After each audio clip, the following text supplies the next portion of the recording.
This is the Lone Crater YouTube. We hope this video helps. You start by confirming you have credentials, network access, and proper permissions. This prevents mid-deploy lockouts. Next, connect the deployer to the target by authenticating with SSH keys or a token, and upload the artifact like a container image or tar. Once done, validate config with a dry run to check templates, environment variables, and resource limits so you avoid obvious failures before any real change. You now select the environment, staging first, production when ready, and set release variables such as feature flags, timeouts, and resource limits.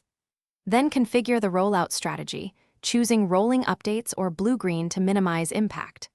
Once configured, start the deployment and immediately stream logs and metrics so you can spot failures or slowdowns. If you see anomalies, pause or throttle the rollout and investigate the failing component to avoid wider disruption. You finish by running smoke tests and verifying endpoints, latency, and error rates against baselines to ensure correctness. Once verified, tag the release, update changelogs, and clean up temporary artifacts or staging data so environments stay tidy. Make sure your rollback plan is armed.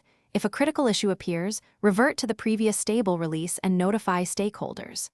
Tip: if deployment stalls, check network, disk space, and permissions first. Those are common hidden causes.